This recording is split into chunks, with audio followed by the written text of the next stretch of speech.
And then Ray, like one of the greatest luchadors of all time, one of the greatest cruisers of all time. One of the greatest wrestlers of all time. Jesus. Like, just, yeah. Like, there's nobody compares to Rey Mysterio. Like, there's always that, like, word, like that phrase that they get thrown around that they're looking for the next Rey Mysterio. There's not going to be another Rey Mysterio. There's just not. There's not. Especially, like, Dom could be if they had let him be that type of person. But once they found that people like to boo him when he's a heel and shit, like, they just were like, well, you're stuck with that now, brother. It works for him. It works for him. I wouldn't change that for the world. It does. I love that for him too. I just wish he had some more victories under his belt recently. Yeah, me too.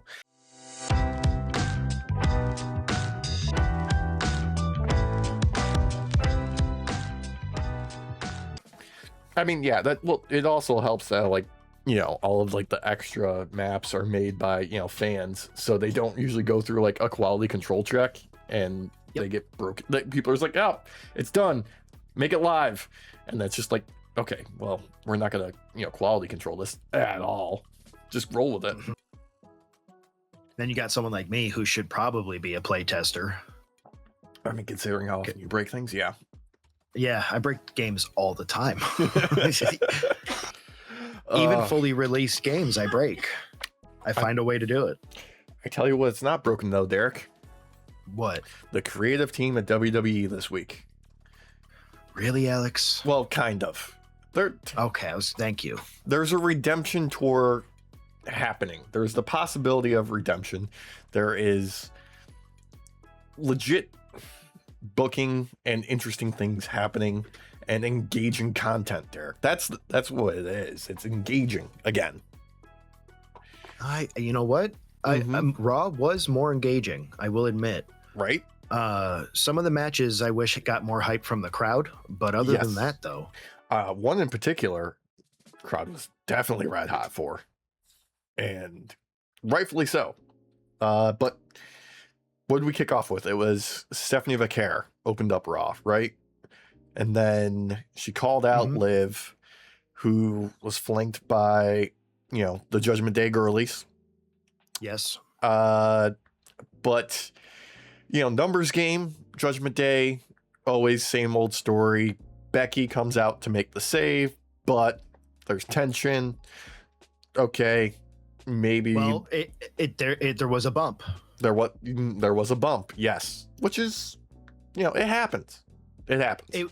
It's an easy way to kind of add some anger in the middle of it all between the two, to really kind of force the idea that, like, okay, these two can't get along yet. It's just not possible yet. Even the slightest little bump will set them off. Yeah, and like, we're at the stage of Becky's character no longer doing the heel Donald Trump shtick, but still being uber confident, like totally, in the zone, ready to, do whatever needs to be done. But that doesn't necessarily mean that, she's going to be nice with everybody. Yeah, I feel like it's a nice progression of the character, because it's not outright like, oh, I'm just a face now. Yeah. It feels like she's changing lanes. She's not just all of a sudden all the way in the far right now.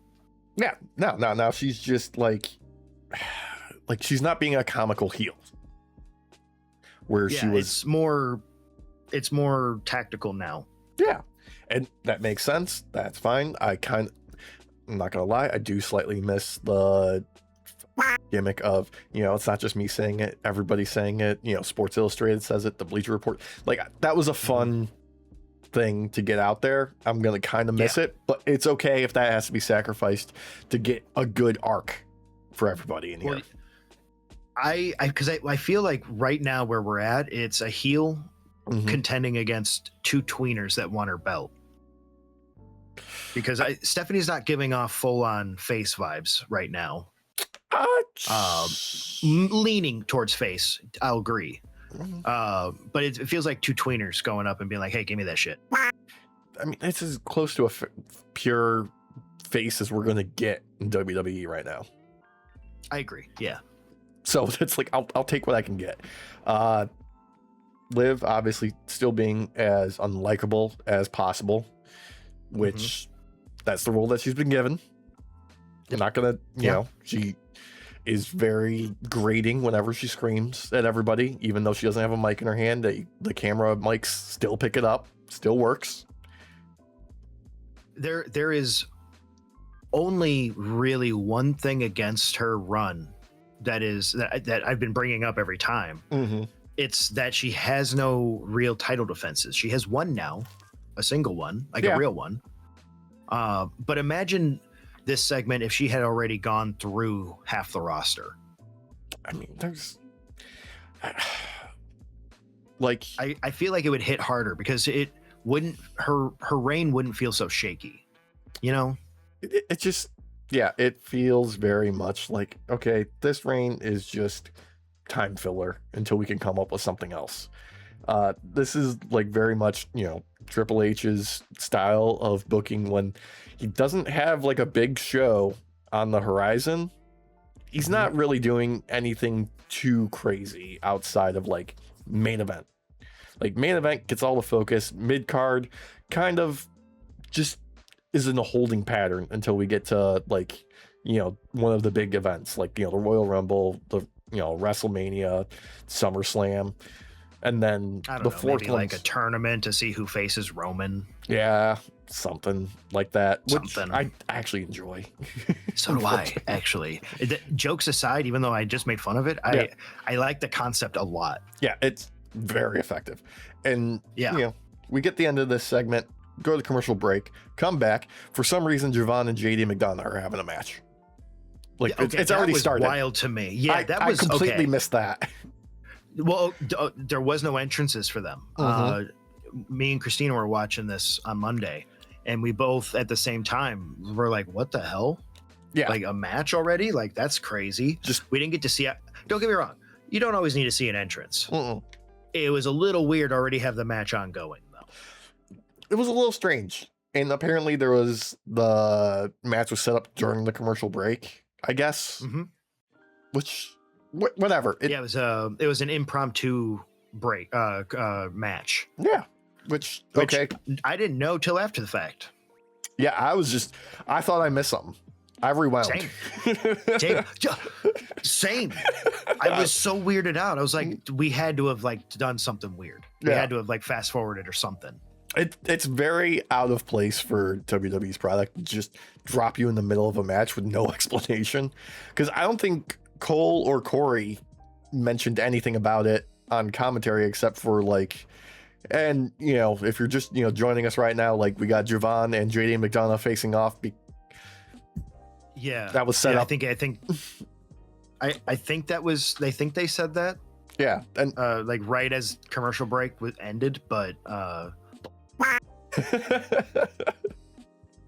like overall though, it's JD, it's Javon. You know, this isn't bad fare to open up a show. Like Javon makes the crowd pop. JD's a great bumper. They really put over his giant cabeza and it being used as a violent weapon in this. Yeah. Like that headbutt, they made that look nasty. Javon bumped his ass off for it. There was, you know, Javon doing that great dive on the outside and then doing that one over the timekeeper's area barrier into the chair, and like JD like threw his whole ass into it. That was good. It was solid. No, these two are a lot of fun to watch wrestle against each other. I feel like there's something there to keep going with.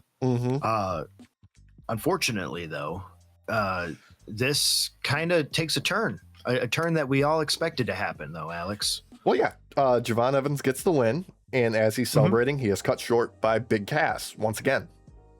Yep. Yeah, someone who has said previously that this guy means nothing to him. He's just kind of in the way a little bit. Yeah. What he's in the way of, we don't know yet. Yeah, not really sure. Yeah, because don't know. Javon's not really in any title contention. I think a long-term career, Alex. Oh, is that it? I think that's what it is. Yeah. Honestly, the highlight of this was Big Cass is on the outside, bent over, and JD, as him and Dom are making the escape, just gives him a tap on the ass. Yeah, gives him a little tippy tap. Oh God. I will admit, this is all in service to Javon, and I'm here for it at the end of the day, because Javon still looks great even when getting his ass beat. Like, you're getting that, you're definitely getting that vibe. Like, if this was a fair fight, this wouldn't go this way. Yeah, this is all just, I'm just waiting for the match, just waiting for the big match between Javon and Cass, and like, let these guys, like, let's show them what Javon can do with a fantastic base in Big Cass. It gives the opportunity for Big Cass to show off more of like his character. Like, he can be banter when he's playing up the heel antics in the middle of a match. Yeah. And also this will, you know, cement Javon Evans as a major player when he hopefully gets the win on Big Cass.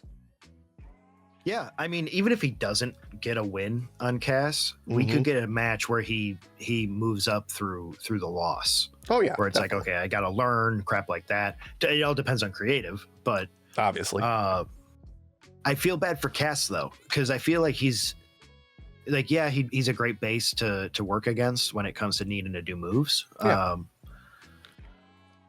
They don't have anything for him, Alex. There's no way. There's no. I fully suspect he's just going to be in another Rusev slot. I'm almost going out Aleister Black, where it's counting down your year. Dude, there's quite a few people doing that right now. Bailey being one of them. With her. Little more open about it. Little more open. Maybe that's just a typo. Maybe plausible deniability. Calling people sheep. Who knows? Here's what I do know, though, Alex. What's that? I feel like we don't even need a title on a Mercedes Moné for one Bailey to go up against and have an amazing run in a different venue. Who knows? There's, as I believe Kevin Knight put it during an interview this week, land of opportunity. Yeah, milk and honey. But speaking of opportunities, we've got number one's contenders tournament match. Rey Fenix versus El Fiscal. And hell yeah. El Fiscal wearing the, Power Rangers Gold Ranger inspired gear was what it felt like. Dude looks like a monster out there compared to Rey Fenix. And I really wish the crowd cared more about this. I mean, you paid your money, you're entitled to cheer for what you want, but I was ready for this. These guys could have gone for probably twice as long, in my opinion, and really cooked. But this was okay. There was a bit of Lucha Libre AAA lore, littered throughout this, with like Tombstone Pile Drivers banned in Mexico, stuff with the mask banned in Mexico, all that kind of stuff. But also kind of felt like they were playing to the WWE crowd, because both these guys were moving at like 75% speed. Thank you. I was going to say, these guys slowed down, because if you've watched Rey Fenix in AAA, he is a fast moving motherfucker. Yep. His recent match against Mini Vikingo was awesome. And that was like a breakneck speed fight from beginning to end. They're also working with lower times lower amounts of time to in AAA, because they get like an hour altogether. So to see a longer match in many ways was really nice, but I also did not enjoy how slowed down it was, because it did feel like this was put on 75% speed, so these people who've never really watched Lucha can keep up. It's just WWE style. That's all it is. It's they slow things down for everybody. But quick side tangent. I think it's, referee Rob Zapata, I think is his name. I was just like beep bopping around on the internet the other day, just, like checking like records of people. Apparently he at one point in time wrestled under the name Vikingo Jr. Oh, did he? Yeah. I didn't know that. Yeah, me either. That's really cool. Right? Oh, I wonder, was it in AAA or was it just in some other promotion? I think it was just on some like indie days. Okay. Yeah. Okay. I bet there's a tie still. somehow. Somewhere. Like that was like, or at the very least, it was Vikingo was an inspiration. Mm-hmm. Of that. But yeah, Rey Fenix gets the win. No surprise there. It very much feels like, okay, we're gonna get Rey Fenix versus Penta. Penta's gonna win. He's gonna face Roman. I'm pretty sure that's exactly what's gonna happen in Mexico. Yeah, that's a guarantee. Yeah, and it's sad too because they had so much to play off of with like the background from AAA between Phoenix and Fiscal. Like these two have wrestled each other a ton of times over the years. Yeah. At the end of the day, though, like Penta is one of their hottest commodities that they have. It makes sense.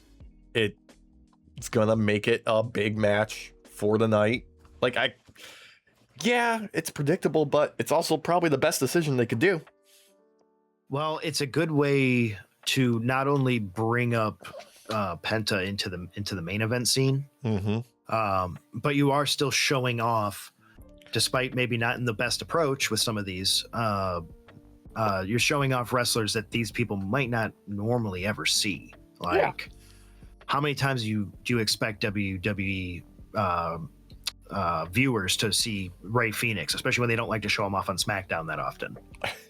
He had a good couple of matches with the Cruiserweight title and doing the challenges for that. Like those are showcases. Those are showcases for Rey Fenix. It's just, it feels like a bit of a downgrade than like a standard match on SmackDown because he's wrestling, luchadors from other promotion, from another promotion, and not wrestlers that are, WWE contracted wrestlers.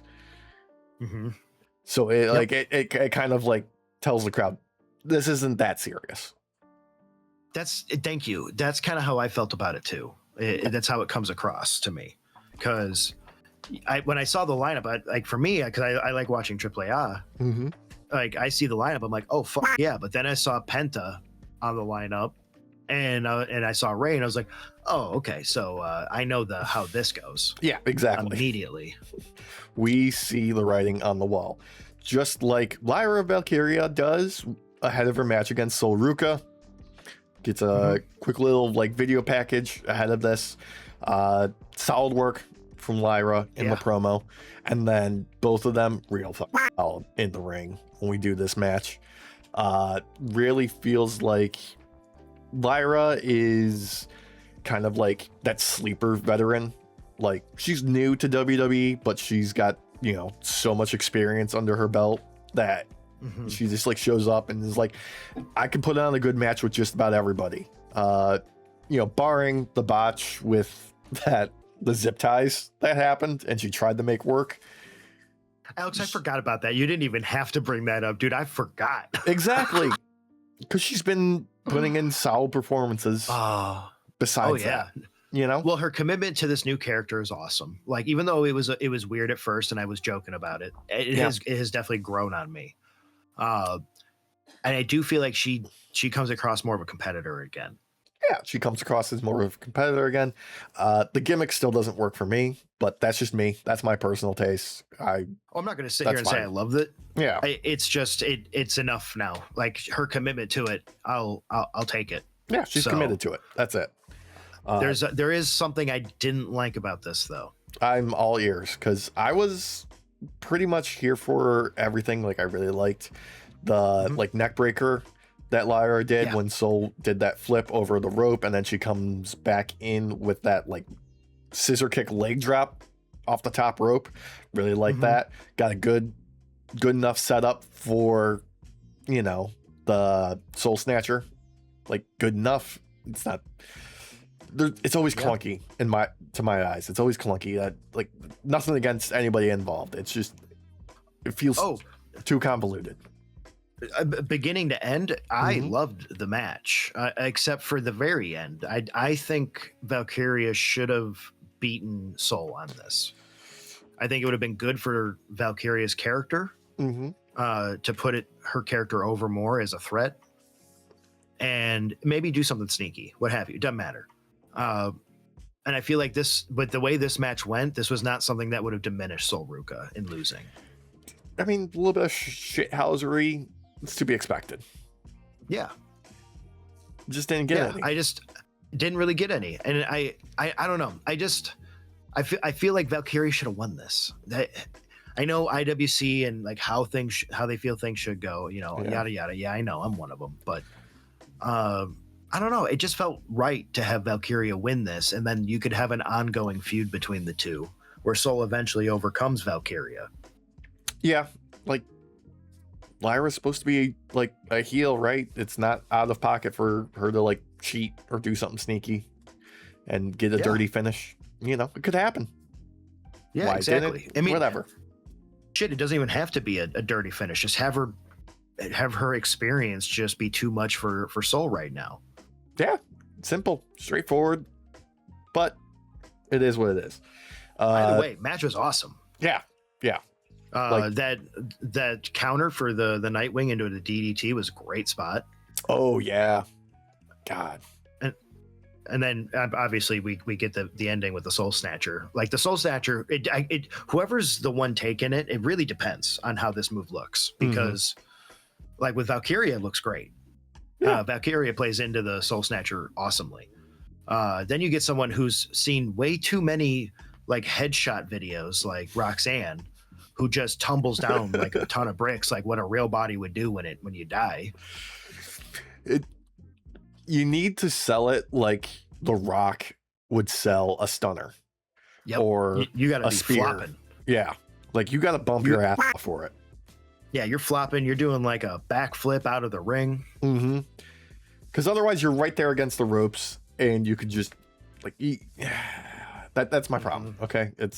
It doesn't make good mat sense. That's it. Thank you. Okay. Thank you. Like if she drags them away from it, it would make more. Yeah. Anyway, backstage, we've got Jimmy and Jay being as unserious as they've ever been in their entire lives, hyping up the fact that they've got Solo Sikoa in tow. And they just, pass by little LA Knight who taunts the fuck out of them, being like, Roman, your daddy said you can't touch me. I'm just gonna make my way out of here, while he like tries and grabs like Solo's attention. Very God, unserious Usos was great. Jimmy ate this shit up, dude. He was having the time of his life with this little backstage scene. Dude, both of them were having the time of their like Jay doing the pow pow pew pew pow pow pow pow. Like he's mocking the fact that Solo mocked his shtick that he was trying to get over. Like, yeah, I know. Like he can't do it serious ever again. Yeah, it has to be now comical every time. Yeah. I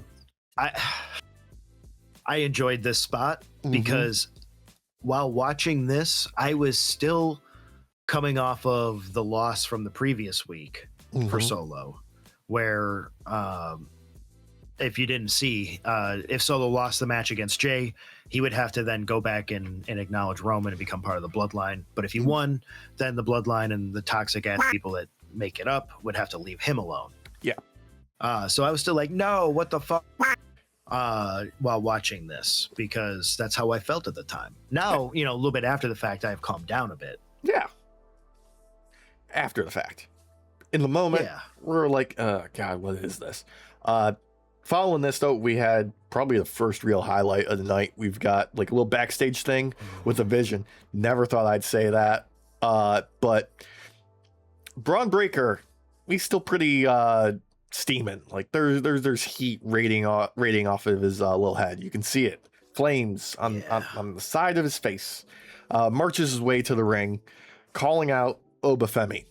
But he's interrupted by Paul Heyman, who like just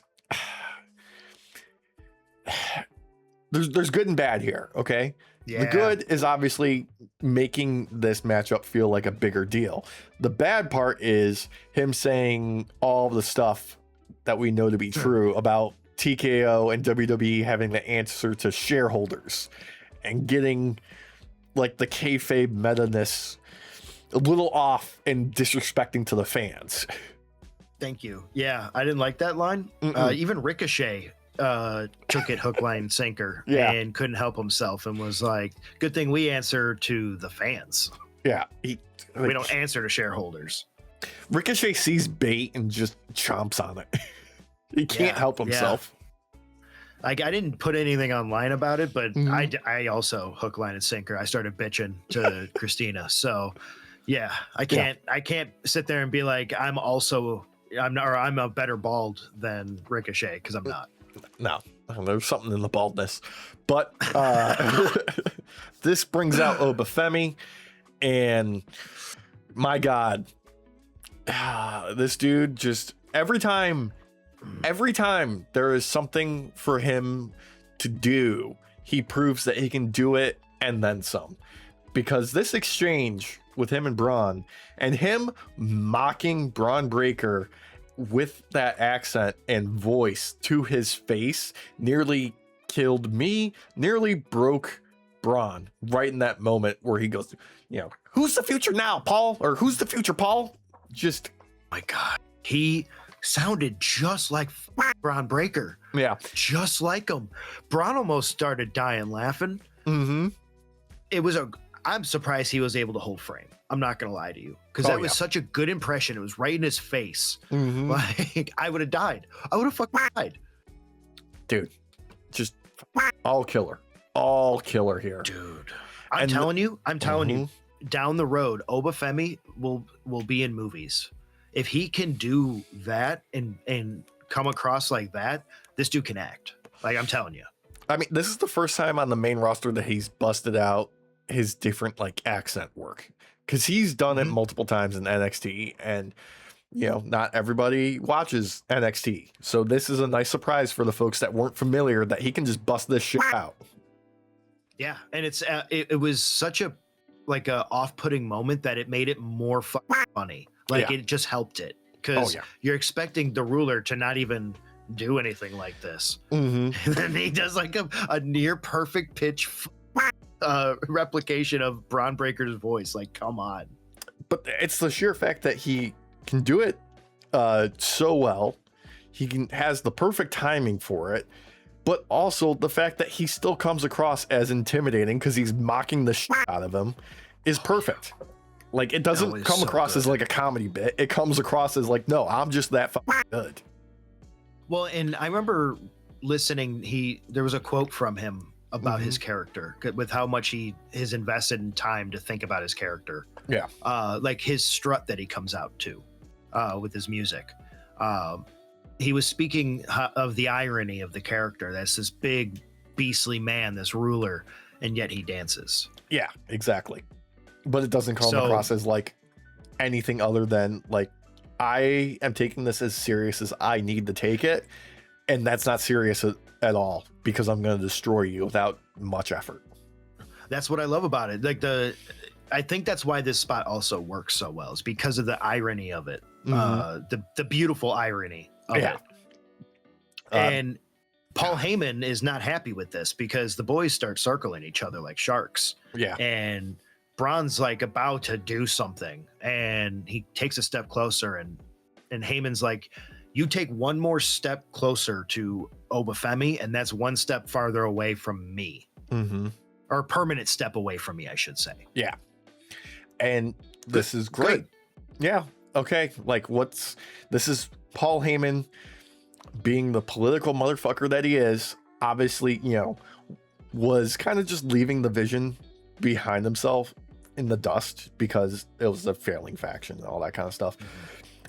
Circling back to a more popular star in Femi, thereby wrapping in Bron Breakker, who still, they see a future in, obviously, and kind of globbing himself back onto both of them in this moment and laying it out there like, whoever wins this is kind of also kind of winning me, and they're going to be the future star that I'm going to put my weight behind in the creative room and also on screen.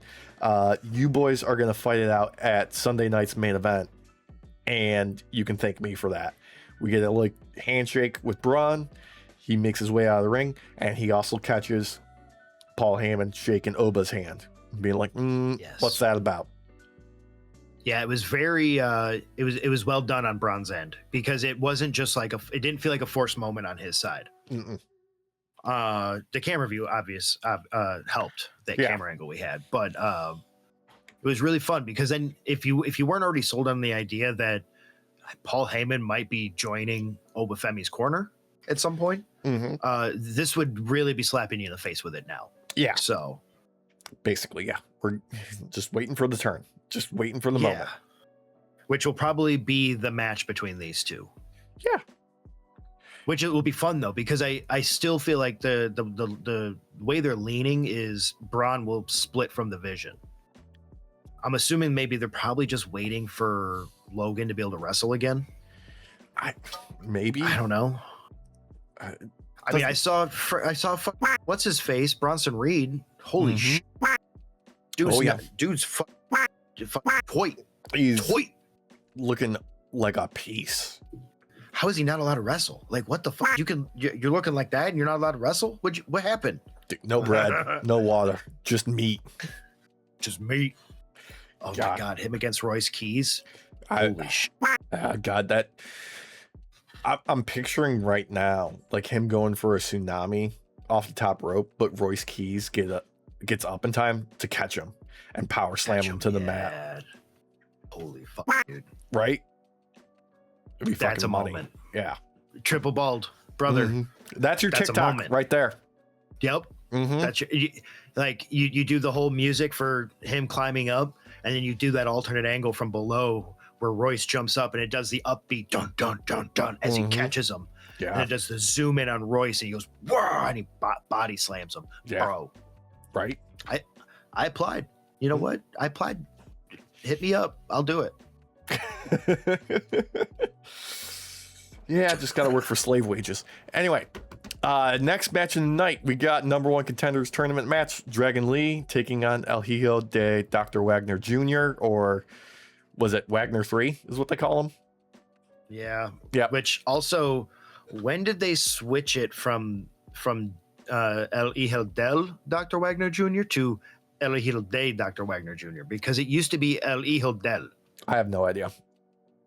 I don't know if that was just for this or what, but I'm like 99.9% repeating that it's El Hijo del Dr. Wagner Jr. Yeah. So he's one of my favorites in AAA. So yeah. I mean, these two guys, solid once again. They work really well together. Yeah. Same story as before, a little bit slower than what you'll see in AAA, but not bad. I feel like the crowd was a little bit more here for it just because they're more familiar with Dragon Lee. Yeah, I felt that way too. Yeah. I feel like there could have been a lot done in the lead up to this tournament starting where they could have gone over these wrestlers and done like promo spots for them. I mean, in between matches and shit. Dragon Lee, former tag champion with AJ Styles. But I'm not talking about that. I'm talking about the AAA guys. Oh yeah. Like you need to introduce these guys in the tournament to people who might not know them. Will likely not know them. El Fasco got a great video package. Yeah, like there needs to be more. I guess is what I'm trying to say. Like it, because what one thing I've noticed about with WWE is when you're a fan of WWE, sometimes you need to get smacked in the face with it real hard to know what they're trying to sell you. Sometimes it feels that like that's the story. Like that's the whole thing. Like we're gonna hammer you with all because God, what show doesn't open up with a fucking recap of their previous week in the previous two shows? And how many video packages do we get on the PLEs hyping up the next match, even though like it's because they don't expect people to watch the week to week. Yeah, which is weird. Like that happens as much as it does, because like you would want the week to week people to be watching, and you'd want to feed them things for the in between to keep them wanting to come back. Like I know there's a lot of moments, but not everything's about moments. I would like to, the storytelling company to actually be able to tell stories consistently. Agreed. Yeah. Agreed. But yeah, nope, these two showed up, were given the spot, made the best use of the time that they were given. There's no denying that. Yeah, no, this was a great match. I was here for it. Yeah. I love this match. I would argue that this could have gotten way more pop again if they had done more background with these wrestlers coming up from AAA. Yeah. But at the same time, these two put on a fucking clinic. Yeah. So it didn't matter. The only downside is they got completely outshone by the next match on the card. Because we got the IC Championship match, Rey Mysterio versus Chad Gable, which was set up last week on Raw, where basically Gable's like, I want to thank you, I respect you, but also I feel like you've earned an opportunity just by being Rey Mysterio to have a shot at this title. Let's do it. And Rey's like, I'm not gonna fucking back down. I just got fresh stem cells, boy. Let's go. And holy shit. The crowd was molten hot for this. I was ready from the word jump on this one. My God, there was quite a few minutes there where I was thinking they could pull an audible. They could strap up Rey Mysterio with this IC belt, and I wouldn't be upset about it because the crowd is ready for it. Like, they are begging for him to get the win in this match. But they're here for both of them. They're here for both of them. Yeah, I was going to say, it kept swinging back and forth because once we got near the end, people were really hyped with Chad. Yeah. I'm going to say it. I'm going to say it. Perfect match. Absolutely solid. Perfect match. Like, no fuck bound. Great use of both of the capabilities of both these guys, using everything that they have at their disposal, showing that they're both bats, and Rey Mysterio is like put him in the Hall of Fame again. He's earned it. Yeah, seriously. Like, I'm not gonna lie to you. I did call a spot on this, like about 20 seconds before it happened, where Rey goes to 619 Chad Gable, but Chad ends up getting him, grabbing his feet and getting his ankle and putting him into an ankle lock. Yeah. Great spot. Great spot. Loved it. Made me even happier that I called it because I was like, that would just look really cool. And then it happened. Yeah. Just it was just a perfect match. Like, Rey continues to show why a guy like him transcends time. Yeah. Like, I know it's the stem cells. Like, I know. But it's almost worth it at this point. Like, let him have another small child so he can start taking their stem cells instead of, Dom. So Dom can actually start growing a little bit again. I mean, his, Aaliyah, his daughter, she's working at the PC now. That's, you know what? She's probably the new one to take over for the stem cells for him. Yeah, new donor. I get it. Yeah, I get it. God damn, dude, they put on a fucking clinic with this. Like, and again, seeds of doubt the entire time. I was thinking that whole time too. I'm like, I would not be upset if Rey won this. Yeah, like, this was crazy. This was everything you want wrestling to be, legitimately. Like, we got two guys that wrestle different styles, have great respect for each other, know each other, not like super well on TV, but like studied the tape of each other to be able to attempt to out wrestle each other. That's it. Yeah, it's great. And you're seeing the two different styles go up against each other, like the Roman Greco that Chad does, with mixed in with that lucha he's been learning though, which I like. Yeah, because he's kept the flying headbutt. And then Rey, like one of the greatest luchadors of all time, one of the greatest cruisers of all time. One of the greatest wrestlers of all time. Jesus. Like, just, yeah. Like, there's nobody compares to Rey Mysterio. Like, there's always that like word, like that phrase that they get thrown around that they're looking for the next Rey Mysterio. There's not going to be another Rey Mysterio. There's just not. There's not. Especially like Dom could be if they had let him be that type of person. But once they found that people like to boo him when he's a heel and shit, like, they just were like, well, you're stuck with that now, brother. It works for him. It works for him. I wouldn't change that for the world. It does. I love that for him too. I just wish he had some more victories under his belt recently. Yeah, me too. Anyway, but let's say though, technically speaking, this was the main event. Technically, main event match. Yes, I wish this actually closed the night out. I'm not gonna lie to you. I feel like they just don't do that anymore on Raw. They don't close out the show with a match because Roman's champion. I agree. I don't think they do either. I think he's like, no, if I'm going to be on the show, I close. Yeah. And I'll give him credit. At least this was a good closing segment because we've got the delivery of Solo Sikoa to Roman Reigns.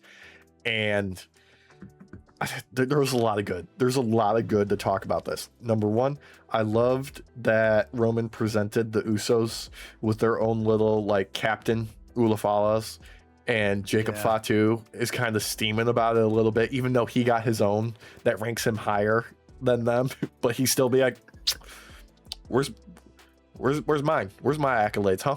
I'm following the orders." It's because he got the poopy one. Yeah. Like his, I'm sorry, but it looks like what are those beetles that dung beetles? Yeah.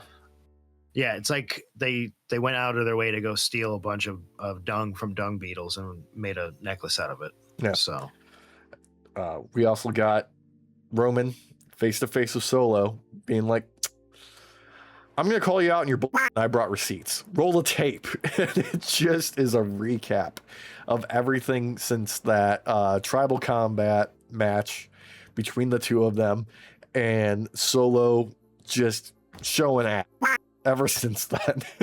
Just being Solo in the best way. Like all the highlights of like why Solo has actually endeared himself to the crowd.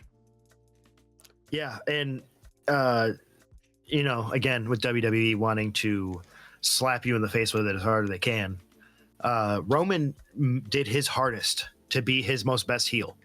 Oh yeah. He went out of his way to be such a piece of shit to Solo, just belittling him the entire time. That's how he is with family. Cheered. Yeah. Well, they could have cheered it. Mm-hmm. Well, that's what it's what he's successful at. Okay, he's successful at being a. I know, but when they're cheering such toxic behavior, I'm like, this is why there's like no real heels or faces anymore. Why are you cheering this? Well, we do get a clear line in the sand because LA Knight comes out there to, kind of turn the tide a little bit, but obviously he's outnumbered. Yeah, he can't count. It's his biggest downfall. Can't count. He's lost the ability to count. Apparently, he's lost it. Yeah. Too much CTE. it's all those shoes of a champion spots. But basically, Bloodline get him trapped, and right as Roman's about to deliver the killing blow, he's like, "Nah, I'm gonna make Solo do it." Solo cocks the Samoan spike, holds for a moment, and just gets Roman right in the neck. And Roman does, once again, a fantastic sell job of this. Yep. Yeah. He just collapses like he's Peter Griffin skinning his knee and is just laying on the ground in agony as LA Knight and Solo Sikoa just turn the tides against him. But Jacob Fatu just sits in the corner steaming because Roman told him to not touch LA Knight, and he's like, "You told me not to. That's on you." This was such an r/malicious compliance, dude. Yeah, it really was. I loved it. I fucking loved it. Yeah, easily. While watching when he didn't do shit, I was like, "Oh shit, okay, yeah, all right. This boy's gonna be one of the next to defect. Like it's gonna happen. He's gonna be like, no, I really want to kill LA Knight, and you're not letting me. So see you later." Yeah, and straight up, Solo just completely disobeyed the order, and he's fine. So what's stopping me? I'm better than him. Yep.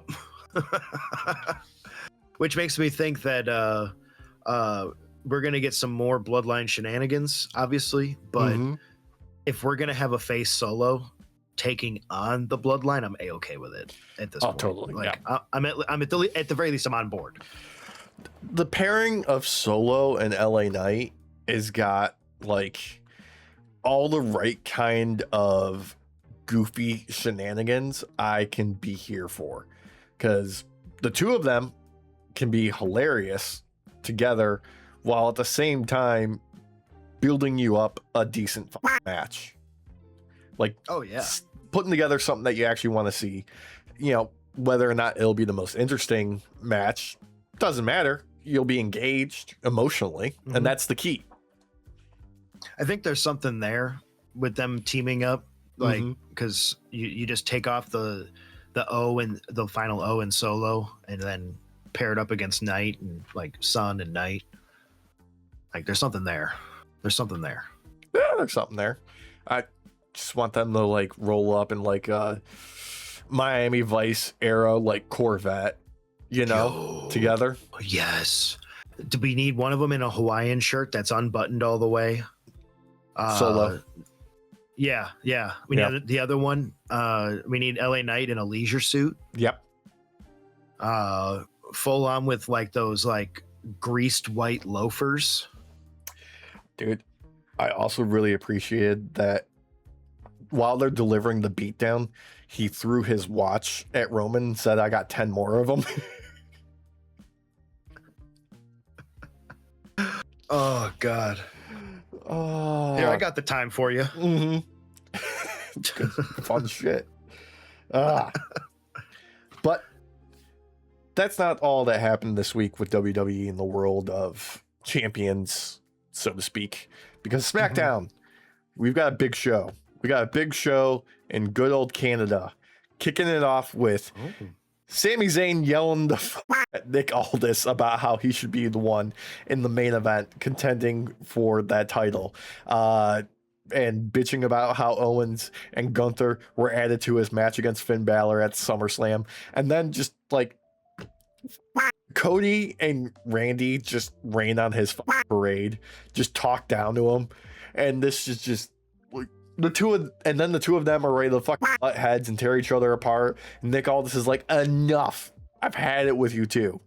Here's what we're going to do. You two are going to contend for the title at Saturday night's main event. But if either one of you two touch each other, like we got from last week, where you ruined my main event, it's off. And neither one of you are going to get within smelling distance at a title opportunity. That's smart. Yeah. Like, this is quick. This was at least quick and got to the point really, concisely, and didn't waste any time. I'm good with that. Yeah. Yeah, I didn't watch SmackDown, everybody. So, my week was crazy. So, yeah, the weirdest thing about it was Cody Rhodes dropping a Paul Heyman line in it. Oh, did he? Yeah, because like the way that this played out, right? We had Sammy bitching with Nick Aldis backstage. He gets interrupted by Randy, and while they're chatting it up, we hear Cody in the center of the ring yelling about Randy Orton wanting to finish this, and like he dropped the like that's not a prediction, it's a spoiler. Oh, okay. Yeah. So do we get some Paul Heyman on Cody Rhodes' side? Could be interesting. Turn Cody heel, give him Paul Heyman. That could be something different. Oh, have Paul Heyman dye his own hair like Cody's, and he goes to go talk to Cody, but Cody has dyed his hair black. No, Paul Heyman busts out the hat with the ponytail attached. Yes, for it. With the ponytail. Yes. Yeah. Oh, in the pleather coat. Mm-hmm.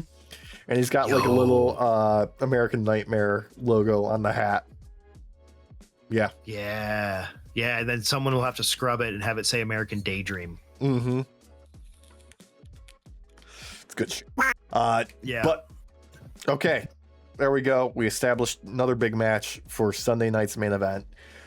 First match of the night, though, MFTs defending their new tag titles against Damian Priest and R-Truth because we need to cement this reign against the previous tag champs, I guess. That's the conceit here. Yeah, I would say so. Solid enough. Like, really just a good effort from everybody involved, but MFTs win, right? In the aftermath, R-Truth has never looked so old. Like, I mean, he's in his 50s, Alex. I know. It's just like course of the match, like he's doing like all like, you know, the John Cena like shtick and like the R-Truth shenanigans and stuff like that. But like he just, when they're delivering like the beatdown after the match, and he's there, and like Damian Priest like goes in and goes to pick him back up, he just looked like he really had the like they beat 54 years into him at that moment. Oh God. Oh yeah. God. I mean this as a compliment, you know. Well, because he took the beating and it looked good. Yeah, exactly. And he sold the aftermath. Yeah, no, I get you. Yeah. But yeah, it is crazy to think that R-Truth is in his 50s. It really is. Because he doesn't look like he's in his 50s. He looks like he's in his 30s, maybe 40s, like high 30s, early 40s. Yeah. But, you know, this whole thing, cement the tag reign, put over that they now are more legitimate threats with not just the belts, but with Haku in their corner. Solid all around. Really. Well, okay. I wish Walsh was here, because I would love his take on this. From what we had talked about. Yeah, because I swear to God, it's like he casted haste, right? Like he had to have casted haste on both of them, right? Yeah. Like that's how you get pandas to move like they do to win a belt. Otherwise, they ain't winning belts. They're too lazy. Never let it go. The WWF is gonna be after them. I swear to God, if I ever end up meeting them, I am gonna be. And if they've never heard this, they will after I've met them. I assure you. Tala's gonna pick you up for a choke slam. Hey, Derek, you know what you missed this week? Oh no. Blake Monroe versus Julia. Except everyone missed it because this didn't actually happen. Julia gets attacked during her entrance by Blake Monroe. The bell never rings. She just smashes the fuck out of her real quick, and then that's it. It gets called off. So does this count as like her actually finally fully appearing? No, the match never started. The match never started. I know. What I mean is, are we still going to get Groundhog's Day, or are we finally out of the Groundhog's Day madness? Or is this a new level of Groundhog's Day madness? New level, dude. This is new level. It's just, God, it was just so I thought pointless. Was this set up on here, or was this set up like you had to watch the setup on YouTube, Instagram? Okay, so it was on set YouTube up that way. Yeah, Nick Aldis and Blake were having a conversation backstage during last week's SmackDown that was interrupted by Julia, who basically called her out when Blake was like, no, I deserve like a title shot. You know, she wants Chelsea Green's title. Okay. And instead we got this, which wasn't even a match. All right. So question. Yeah. Mm-hmm. Who does theirs better? Theirs better, Blake Monroe or Big Cass? I feel like they're in the same position right now. They're in the same position, but Blake got booked for a match. The match just didn't happen. Big Cass hasn't been booked for a match yet. But Big Cass has been in the ring more times on the main roster, technically. Yes, he has. Big Cass has also been with the company, I should say, for less time than Blake, because she's been here for like 4 or 5 months. But yeah, since February, March, or something like that. Yeah, whatever. Yeah. And all we've really gotten is, well, she had her time in NXT. Like, we can't deny that. Yeah. So it's not like she wasn't actually wrestling for the company. No. But since the quote unquote call up, she hasn't actually wrestled, right? Like, at all. No, she has not had a match yet. She's talked. Yep. And she's interrupted. Yeah, she's had vignettes, coming soon promos. Oh my God. So earlier in the show before this, we also got like a backstage segment, you know, to hype this match up. And it's just Blake in like a dressing room doing the whole Hollywood starlet look of like, I got like the boa robe, my hair's up and whatever with Kathy Kelly. God, same thing we've called out every week. Yeah. It's just pointless. I get it. Like, they wanted her over at WWE because of her time at AEW ended with one of the best rivalries that the women's division had seen by that point.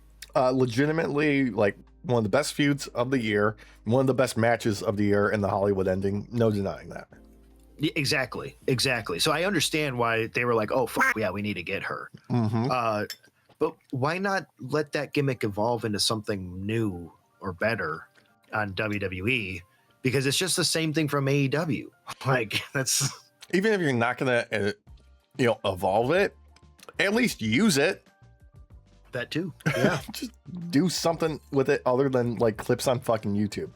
Anyway, also backstage we had Randy bumping into Punk, complimenting his new muscular figure, and then reminding him like, I'm coming for that number 15, regardless of what happens tonight. You know who I would love if someone's gonna take the belt off of Punk and I got to choose who, it would be Orton. I'm not gonna lie. Dude, he's have him be a transitional champ. He's never been more over in his fucking career than he has been for the past couple of years.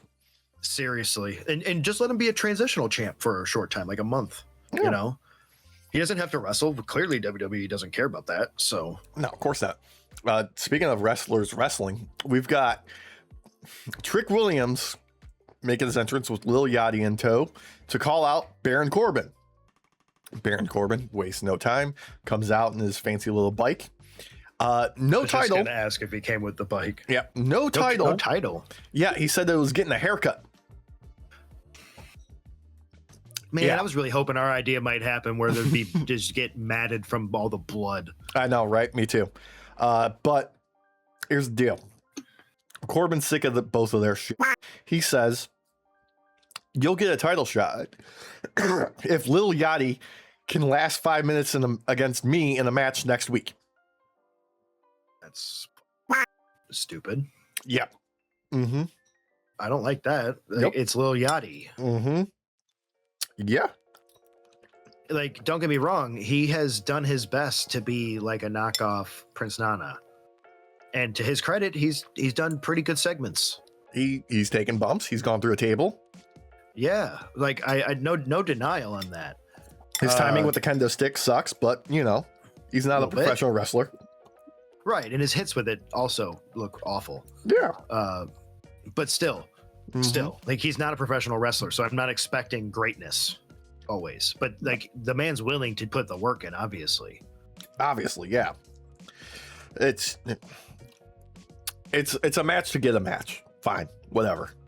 I honestly, I think it's because they don't really have anything for Trick and Corbin other than the feud between them for when eventually Trick takes the belt back. I mean, just insert Mello into this action and let's fuck, right? Yeah. Number one contender spots and everything. Dude, come on. Make it a triple threat. I don't fucking care at this point. Yeah, and have make it a four-way. Have Lil Yachty be in there too. Have it get down to Trick has to fight Lil Yachty. Let's add another body to the mix. Ilya Dragunov, get your ass out there and put on a banger match. Oh wait, about that. Yeah, I think the writing was on the wall, Alex, with that one. Oh, you mean when they stopped booking him entirely? Yeah, after the whole beast mode moment from Brock Lesnar, that unfortunately was the ending of his career at WWE. Yeah, it is what it is. Some of the he okay, all right. Let's just be real here. Yeah. During when I was watching SmackDown more often, him and Mello. Oh yeah, literally kept SmackDown alive. They were carrying the fucking show, in my opinion. The entire show, like they were the pillars. They were the foundation. And I don't know, it annoys me, but at the same time, no matter where he ends up, I will watch because that man is one of the greatest to do it of all time out there right now. He is a top tier worker who I can be completely honest. He would even be successful in TNA. Oh yeah. Oh God, yeah. No, that's what I mean. Wherever he goes, I'll watch, because I'm not saying he has to go to AEW. I know people are probably like, they were probably meaning AEW. It doesn't matter where he ends up. He's going to do great work. Like an AEW, New Japan, a Maple Leaf Pro. Yeah. I'm ready for it, dude. Like, I don't care. Let me see it. GCW. Have him do some hardcore matches. Yo, dude. Hell yeah. Right? God. I mean, honestly, one of the best spots would probably be New Japan. Oh, absolutely. They need some star power right now. Well, and plus with the way he wrestles, it's not just high flying shit. Like, he puts weight behind those hits and everything. Like, it still comes across as like a strong kind of style, which fits right in with New Japan. Oh yeah, they would love him. They would eat him up over there. Yeah, have the guy. Oh, and have him be the Gaijin that tries to take the G1 next year, dude. Come on. Oh yeah, it writes itself. God damn. Yeah. Things that don't write themselves though. Tiffy Stratz versus Lash Legend. It is whatever. It really is. This was all in service of Chelsea Green and them doing stuff with her unable to compete. Basically, we get the setup ahead of the match where Tiffy and Chelsea are talking backstage. They bump into Paige, and there's a little bit of back and forth there. You know, all very above board, very cordial. Like, maybe, okay, we're gonna get a little team up between the three of them. Okay, because you know the Bellas are dealing with injury, and Paige needs backup to take them on. Sure, whatever. Match, however, was just meh. Nia comes in to, deliver a beatdown after Lash gets the win, and they're interrupted by Chelsea Green, who, she's got a weapon, so that evens the odds. That's just it. Okay. All right. Yeah. Just reaffirming that they're friends. Still. I feel like this is starting to come across more to me that they're going to end up having Tiffy be the one to potentially take the belt off of Chelsea. Yeah. Right now, they're like spotlighting it in the opposite direction. Like they're we're closer than ever type of deal. What did they call it in Lucky Number 11? A Kentucky Shuffle? Something Shuffle, Memphis, Tennessee. I don't remember. Whatever it is, that where everybody looks left while you move right. Exactly. Like, I feel like that's what they're kind of doing with this, which I'm here for, because even if they don't, I'm still sold on the idea of those two being best friends. So yeah, I'm here for it. But main event time, CM Punk, Kevion Owens taking each other on for WWE Championship. We get a surprising video package ahead of this, which included footage, or at least images, from Ring of Honor. Unexpected. Really? Yeah, for them to acknowledge the ROH years. Of Punk, right?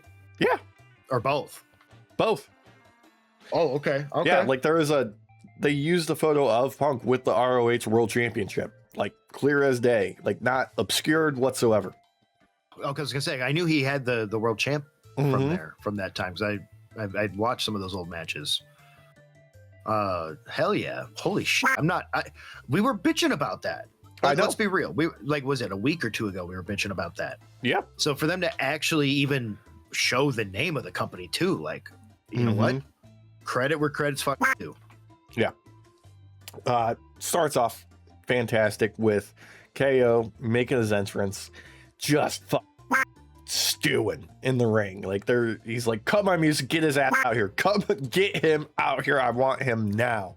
And to their credit, they hit Punk's music, and he does that thing where he takes his time before he even makes his way to outside into from Gorilla. And voice. Okay. Number one of the bullet, rocking Blackhawks away colors in Canada. He's got a custom hockey mask made by Jason Baker, the guy who did the masks for Bray back in the day. Yeah. It's very heavily Jason inspired mask just looks so cool. It's got like Larry's dog print on the side. It's got like the Chicago flag in the back. It's got best in the world on the temples. I'm looking at the image. So I didn't watch SmackDown, so I'm actually just looking at the image now. Holy shit. It's killer. Looks killer. Dude. Yeah. So that makes me question then, was he going to, was this a Bret Hart kind of deal where he's being the heel in Canada? Absolutely. Reverse. Yeah. Oh, I love that. Yeah. I love that. He played situational heel perfectly. I mean, obviously crowd is going to do, the call and response with the it's clobbering time and be hyped for him. Yeah. Of course. But he plays up the heel antics throughout. Right before we got Mark Nash in the middle of the ring getting ready to do the announcement. These two are ready to Kevin Owens doesn't want to wait. He starts going after Punk immediately the second he's almost inside the ropes. And I can't remember who was reffing that night, but him and the ring announcer are both trying to keep them separated. He's like, hey, let him do his job first, okay? Then we can ring the bell. And just right from the get-go, just everything about this match hits. These two totally sell that they flat out hate each other throughout the entirety of this match. They don't let up on the anger or the intensity at any point. Punk doesn't even sell being gassed until halfway through. He doesn't turn up the old man Punk act until about halfway through this match. From the beginning, he is doing the borderline heel he is playing it up to the crowd. He is saying there hasn't been a champion in this building since 1967, playing up how the Maple Leafs haven't won a championship since before it was only 6 teams in the NHL, and they haven't won since then. Early on, Kevin Owens clears the announce table to put Punk through it, and Punk gets the upper hand, throws him back in the ring, and then fixes the announce table so they don't get the table spot. Just all that shit. Oh, that's dirty as fuck. That's hilarious. That's a deep cut right there. That's a deep cut. We get holy shit. Yeah, we get a double ref bump where first he gets smashed into the corner by Punk throwing Kevin Owens at him, and then as he's recoiling off that, he gets bumped again, knocked to the outside. Kevin Owens hits a stunner. We get a prolonged 10 count because there's no ref. There's a couple of moments where there's no ref and they're both going for pinfalls, and it goes way past 3, goes to 10. Only till eventually Sami Zayn makes his way out there to cheer on Kevin Owens because he wants to face Kevin. That's who he'd rather face, and he gets the title belt, and Kevin Owens refuses the title and doing the belt shot to Punk because he doesn't want to win that way, because he wants to prove that he's better than Punk, not just in the aspect of I'm a good guy in this match, and it's the fact that I hate him so much, I want to prove to him that I can just do it with my bare fists, only for Sammy to be smart, F you, and hits him with the belt anyway, and basically gives Punk the win. You know what? Yeah. You know what? That's a good setup for a rivalry though, because I didn't know where. I'm assuming they're gonna want Kevin to be slightly more on the face side. Yeah. Just an angry face. So that works, because if you're keeping Sammy more towards the heel side, that's a good rivalry setup right there. Yeah. It's been 20 years of KO and Sammy. They're never gonna get away from each other. It just is what it is. I mean, we've gotten some great matches over the years from these two, so I expect some bangers in general, just because of how well they work together. Yeah. I'm assuming that'll lead to down the road on who either takes on Punk or whoever's holding the belt at the time. Maybe it'll be Cody. Yeah, who knows? It could be Orton. But I'm okay. Even though funky finishes and all, I don't really like that. When it comes to setting up a rivalry that is really, in a sense, not fully, it's belt adjacent. I like that. So solid all around, legitimately a hell of an actual title match main event. That is what you want. This is good shit on TV. I was gonna say, kudos to them, because SmackDown I didn't watch it, but maybe I'll put it on while I'm cooking tonight, because this SmackDown actually sounded legit worth watching. Yeah, like outside of like, you know, the main event and like the opening segment, like it's okay. But those are like the real highlights. I'm actually kind of like sad I didn't watch the MFT's match. Like even that, like, I'm not gonna lie to you. It's not a long match, so you don't have to, you know, give up too much time. No, that's fine. It's just that the fact that I'm even like, oh, I wish I actually did watch this one. Like, that surprises me. Yeah. It's been a while since I felt that way about SmackDown. So that makes me happy. Oh, God. But that's not all the wrestling we had this week. No, it's not. Because we've still got to, you know, build towards All In with AEW Dynamite. Opening up hot with a trios match, Will Ospreay and some of his United Empire boys, Hanare and Francisco Akira, taking on some, you know, Don Callis family boys, Brian Cage, Rocky Romero, and Lance Archer, you know, some of the beefier boys. Just, okay, we're going to sprint. Yeah. We're just going to sprint. I was here for this opening. This was fun. Baltimore was here for this entire show. Oh, they had it up to 11. The entire night. Thank you, Baltimore, for washing the taste of Las Vegas out of all of our brains. Yeah. Oh. Yeah, seriously. Like they were hot for every match, dude. Mm-hmm. And everything in between. Oh, yeah. I gotta put over once again, Rocky Romero gets one moment where he gets a move off and he celebrates with his, you know, knee slide to the corner just to get taken out by a hidden blade from Will Ospreay coming out of nowhere. I love that spot. It's so great spot, and the cameraman was in the perfect place for it too. Like, dude, just great moment. Mm-hmm. Great fuck. Like, it's hard to not have fun in this match when you've got the Don Callis boys out there who, sure, heels, but they all have these shit-eating grins like they're just having the time of their lives out there. Oh, yeah. You've got Akira and Hanare out there. Mm-hmm. It's hard to not have fun when those two are just hyping up the crowd the entire time. My God, the back and forth between Akira and Lance Archer, where he's just chopping the shit out of Lance Archer's chest, and it's doing nothing to him. Nothing. And he just nails him. Oh, dude, this was such a fun match, dude. Such a great way to open Dynamite, seriously. Yep. Hot match to get a hot crowd just elevated.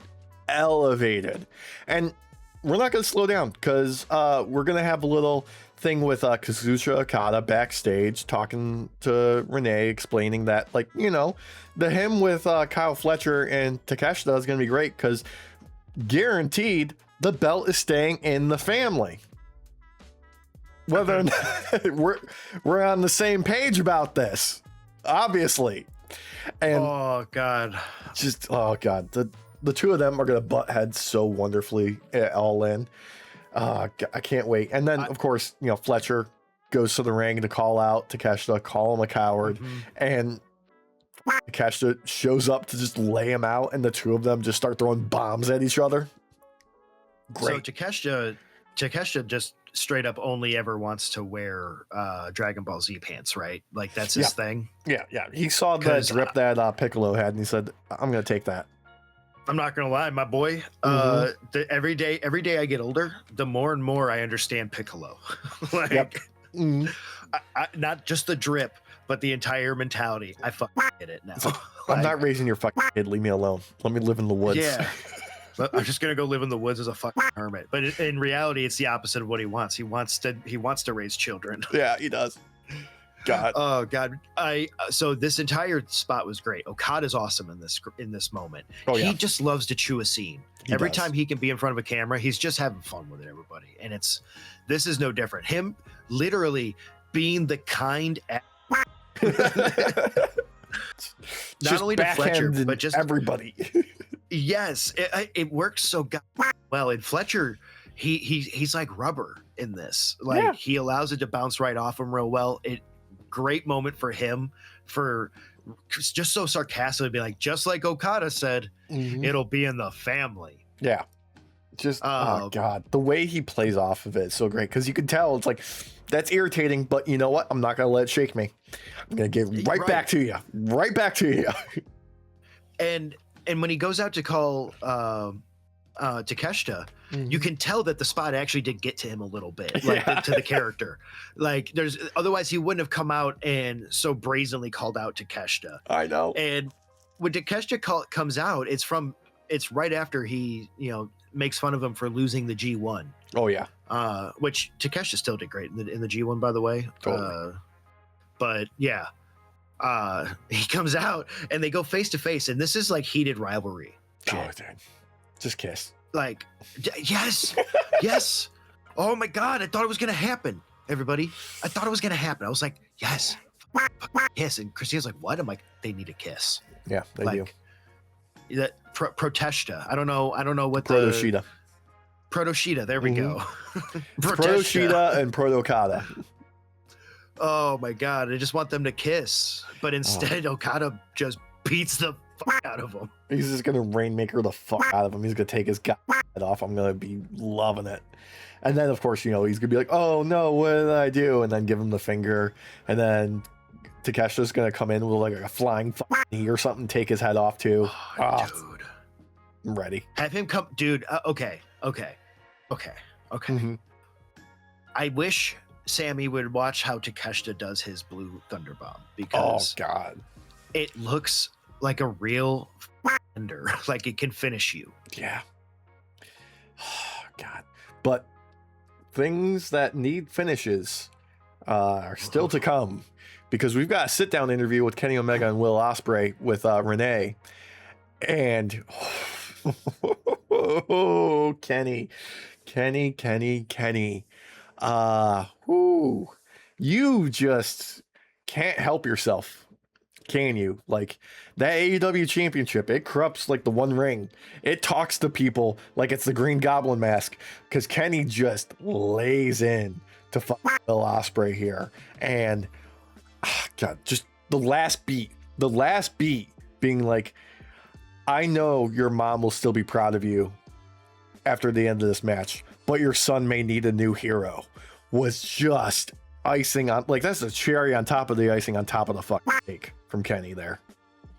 Well, okay, so this starts off, everybody, with Renee basically just trying to get the two to compliment each other, okay? Mm-hmm. And Will compliments Kenny with I didn't get any taste of backhandedness with his compliment or anything. No. Like he paid respects. You cannot say the same thing about Kenny. Yeah. So Will kind of lays the foundation of how this is going to go. Mm-hmm. He talks about how Kenny was like the trailblazer for Gaijins and all that in New Japan, and the career that this man has made for himself. Amazing. And then the camera cuts over to Kenny, and Kenny is literally sitting like this. Just won't even look at Will Ospreay. Yeah. And Renee's like, and how did you feel about Will back in the day? Because you saw first him impression. coming up. Yeah. Yeah, he's okay. It's like, I saw the potential, but I wasn't impressed. Just Jesus Christ, Kenny. Cleaner is back.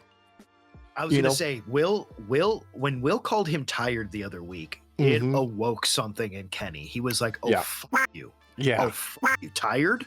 No, I've just been taking a little easy." Dude, the comparison of what they experienced during COVID, notwithstanding, was good. But Kenny saying, no, they made the call.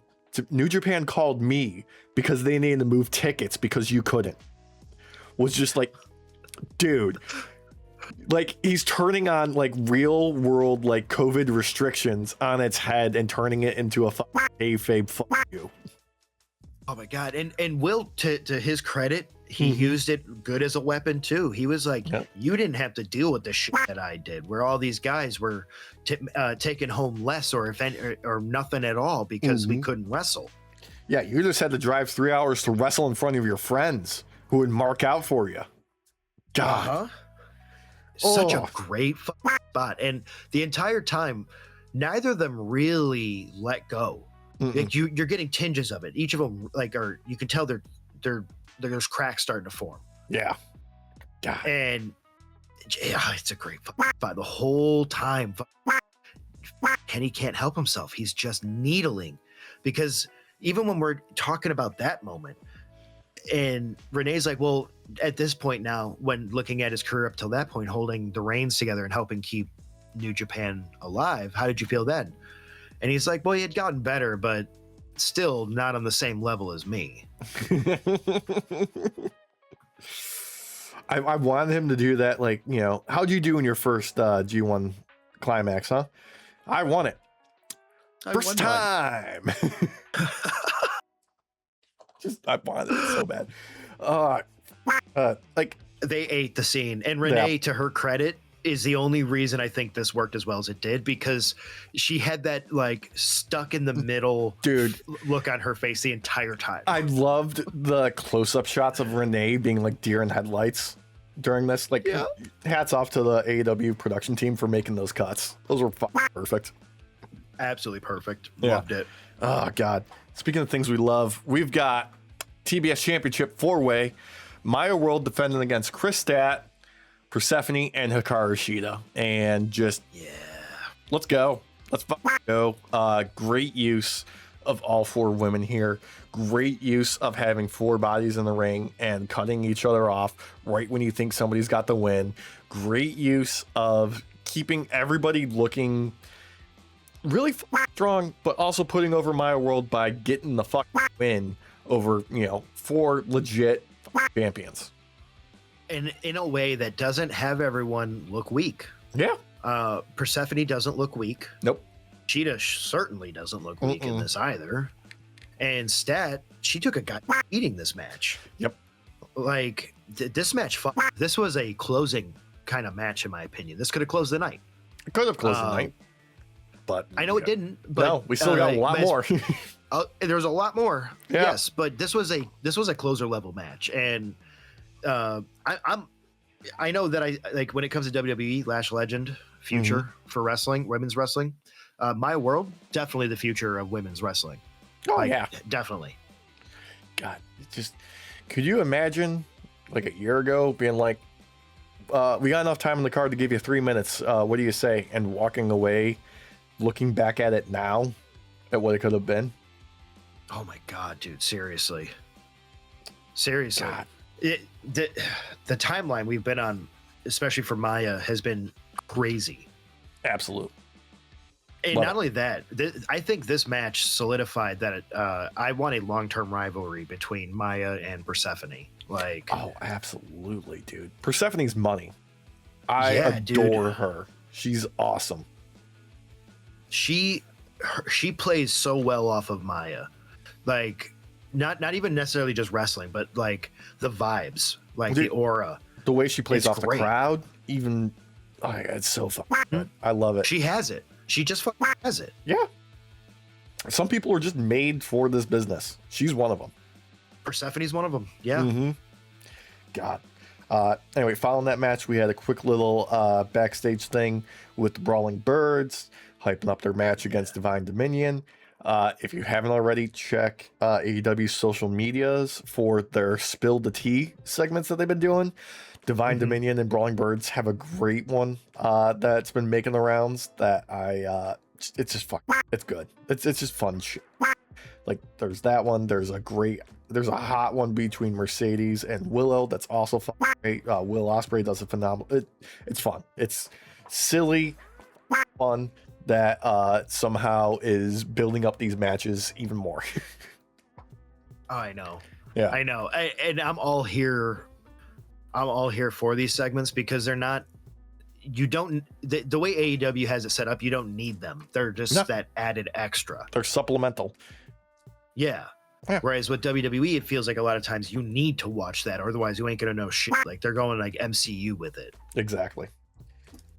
Speaking of like MCU matchups, though, Continental Challenge Cup, C3, Jon Moxley versus Switchblade Jay White. A lot of going into this with 2 wins for Jay against Mox, 0 wins for Mox against Jay. Yeah, and holy fuck, this match just fucked, just straight up. Not they like work. The usual fare between either one of these guys. This was very much like an exchange after exchange of them trying to just get the win. Hit him with my biggest move, hit him with something that's going to get me the win, whether that's a submission or, you know, my finishing maneuver, some sort of signature, and the other guy working his way out of it, just back and forth. Yeah, you could tell that even if you weren't told that there was history between these two, you could feel it in the ring. They know how to counter each other really well, and they complement each other very well. Their in-ring kind of styles. Yeah. Very much like the Jay White Finley match with how they complement each other. Mox has a way of getting you into certain locks that look like you could never get out of it, and Jay White just makes it look easy. He does. He really does. It's God. I want to put over Jay White's body language when he gets trapped in like the bulldog, and the way that he uses his hands to look like he's actually trying to fight out of it instead of just like slapping away at, you know, Mox's hands and shit, using his legs to try and get around the ring and to get to the ropes. Love it. Just so many good exchanges throughout this entire, like this. It's a perfect storytelling match. It shows the history that these guys have with each other, and it shows just how far that they have come in their respective careers. There is a difference, though, in this match that you start to see after a while, though. Yeah. Because this Mox is not the same Mox that Jay White has gone up against time and time before. This Moxley has learned a lot of new tricks and learned how to get out of a lot of new things. Yeah. So you start to slowly, creepingly along see that Mox is starting to get the upper hand in this. He's not as gassed as Jay White when we're starting to near the end, despite the fact that both look tired as fuck. Oh, yeah. Mox you can just tell Mox has a little bit more in the tank than Jay. I mean, Jay has been off on injury for a while. Well, and he's also still, and I like that they do this. They play off of the previous match. When wrestlers remember, the match against Finley took a lot out of Jay. And Mox took advantage of that by going for the neck, just going for the shoulder, fuck out of his neck. Yep. This was a perfect match. I think this match, there was nothing that could have made this match itself better. I have a gripe with the aftermath. Oh, by all means. We've got, the dogs coming out there to, get one up on Jay White, and we get the conglomeration making the save, and then Mox just kind of fucks off. Yeah, and we're left hanging with this really weird, awkward moment for a while between Jay and Mox, where Jay finally gets up to a kneeling position, and Mox is talking to Shafir. Marina. Yeah, and it feels like we're about to get another Jack Perry moment, and the announce desk is even saying that. They're even saying, last week when Mox defeated Jack Perry, he picked him up and shook his hand. Are we about to see that now with Jay? And Jay keeps looking at him like he's gonna come over and shake his hand. Then he finally gets up and goes to shake his hand. So in the moment of watching this, everybody, I was like, what the fuck is happening? Like, are we supposed to be at commercial break and this is just them resting before walking off? No, this was meant to be awkward because they were buying time for the dogs to get into place so that they could go in and attack Jay. And then have the surprise return of Gabe Kidd fresh off the G1. Yeah, like it was It was weird. It was way too long of a wait. Like, I get why it had to happen now. That then once it started, the aftermath started to actually happen. But we had like a solid 2 minutes of not shit happening and Mox just chilling. Yeah, and then conglomeration out there to make the save. They're not the only ones that go out there to make the save. We've got the trios champions, Hangman and Brodito, come out there to fully even out the odds and clear out the ring. And they're also interrupted by Ricochet and the rest of the Demand and Lethal Twist. Just to fuck with them. But once again, Hangman being the guy who will just have a killer line sitting in his back pocket, and he just points at Clark Connor. Oh no, it was Finley. He's like, nice boots.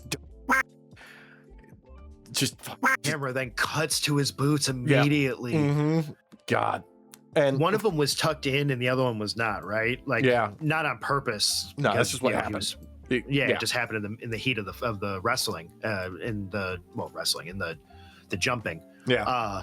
But the fact that the cameraman had like the perfect shot to do a zoom down angle of it, so good. Yeah. Oh God. But trios division, heating back up. We're heating up, and Hangman and Brodito kind of lay out the challenge. We're like, you think we're going to miss Wembley? You thought wrong. We'll be waiting under the Wembley Arch for whoever wants to come at us. And there is a lot of trios teams available. We get later on little backstage thing with, Swerve and Nana, who are just like, anyone. All right, bet. And Prince Nana puts a lot of emphasis on the who when he goes whose house. Yeah, he does. Yeah, he does. Yeah, we're expecting something to happen. Yeah, we are. But before we get to that, we've got Jonathan Cruz is out there to make an announcement on behalf of his client MJF and taunt Andrade, who he calls out Andrade. Andrade marches out there and just beats the piss out of Jonathan Cruz in 5 seconds. Like, he hits him with the spinning back elbow and then smashes him with the DM in an actual match, because they called it a match. 1, 2, 3. They called it a match. Yep. And he did he stand? He didn't stand on him. He put his hand on him. Yeah, one hand. One hand. Yeah, one hand. Yeah, because otherwise that would have been way too disrespectful to just put his foot on him. You got to ask beforehand before you do that shit. Yeah. I enjoyed this spot for that portion of it. Yeah. The beatdown. The beatdown I loved. The lead up. Jonathan Cruz was like, I don't understand like the parchment. Yeah, but everything else was good. No, Jonathan Cruz is great. Yeah. Yeah, it just felt a little awkward and clunky overall. Up until Andrade's like, okay, I'm coming to beat your ass now. Yeah. That wasn't the end of the clunkiness either, because we got cut to MJF hanging out in the pool, but there was some audio issues. Apparently this was primarily just on like the HBO Max stream. Yeah, because I had issues with audio here as well. I saw reports from people from like that watched via my AEW or like, no, nothing on my end. It was fine over here. So who knows? So we paused it and we switched to Hulu and put up something else, and the audio worked just fine. So we're like, oh, okay. So it's not like the apps, because we've had it where like the app audio cuts out randomly on like Netflix or whatever, and we have to like back out and then refresh it. So we thought it was that, but no, it was like actual like HBO related. Yeah. But MJF basically being like, I'm not coming to Baltimore. It's, a shithole town or whatever. I'm in beautiful Long Island, taking in the sun. F you, Andrade. It was a perfect spot because he's such a rage baiter. Yeah, I know. He's so fucking good at it. Yeah. Like, of course he wouldn't go there, because then it would be too fair, and he's not going to give Andrade anything that's even remotely close to fair. Not at all. But speaking of people that hate each other, we've got separate interviews face to face with Renee talking to Willow and Mercedes, and they're being kept separated so they won't, just brawl. And the back and forth between them is just like, no, you. Where is your ass at? You're in this building. I'm coming to find you. And wonderful touch. Both of them are like taking out their oops and shit, hunting each other backstage. And Mercedes is able to get the jump on Willow because Will's marching around going, where is she? Where is she? And the two of them brawl all the way to the ring. And they have to be torn apart. And security is doing their best to keep them separated. But they suck at their jobs and they're getting elbows to the face. It's great. Can we just highlight real quick, like what actually basically was the boiling point of this moment, which was when Mercedes tries to get the upper hand on Willow by saying that she doesn't look the part. Mm-hmm. And Willow immediately claps back with, yes, of course I don't look the part. I don't have all of the flashy bling and hair and all that like you do, who just looks like she should be the champ. I'm just me. This is why when it comes down to it, the fans are behind me and not you, because I'm not fake. They've been on my ride. You were just all glitzed up and glammed up. And then the look on Mercedes sold the spot perfectly. Sold it perfect. You could literally see it in her eyes. The hey, fuck you, that really hurt my feelings, to just boiling anger. Like, money. This was a perfect. I'm set up. I was already set up for these two to fight each other. Yeah. I don't even need any more. I'm primed. I'm 100% primed for this. This is legitimately like, okay, why did we take the belt off Tekla? This is why. This is why. For this match. And not only that, it's giving Tekla time to actually take a vacation, because she was a working champ for a while. Yeah, she's probably at the casino right now with a couple of margaritas, maybe a stripper. Well, knowing her with how she was talking, at least 3. At least. Of both. God. Next match of the night, though. Continental Challenge Cup. Hechicero taking on Mr. Nigel McGuinness, who has got a busted foot that worked. Shoot. Doesn't matter. It's part of the story. And the highlight for me of this was obviously Nigel working the foot to the top degree that possible, because the second Hechicero goes for it, he's like, you go for my foot, I'm going for your mask, okay? That's the line in the sand. You touch my foot, I'm ripping your mask off, bitch. Oh, that was so funny too. So funny. So I was worried with this match because like going into it, I'm thinking you can't have Hechicero lose. No, he's a champ. But at the same time, you can't have Nigel lose, because this is like the perfect underdog story right now with this hurt foot. Like, it might not be the type of storyline to go the distance all the way to the end of the cup. No, but it's working right now for all of us. And god damn, was there enough seated out this entire match? Like, you did not know who was going to win. No. Spoilers. Nigel wins because he chokes the fuck out of Hechicero to advance to the semifinals. Spoiler: Hechicero could not do his sorcery enough. He did not have enough magic. He used up all of his mana on his previous matches. He did. Yeah. But spoilers. He didn't even do this thing. Yeah. For Collision, Claudio won over Daniel Garcia. So it'll be Claudio versus Mox in the semifinals, and it's going to be that. Yeah, and Kyle O'Reilly beat Orange Cassidy in his match, so it's going to be Kyle O'Reilly versus Nigel in the semifinals. Meaning, Kyle's going to go for that ankle. Yep. I was just thinking that there's no way he's not going to go for it. Right. He doesn't have a mask you can rip off. Well, he has a Jansport. He does have a Jansport, but there's currently nothing in it because they're not the Trios champions anymore. Hey, that doesn't mean there's nothing in it, Alex. Sometimes there could be a whole game console. There could be a whole Nintendo Entertainment System right in there with controllers. Oh my god, that was one of the clothesline with the controller, dude. That got me. That got me in that match too. Oh, dude.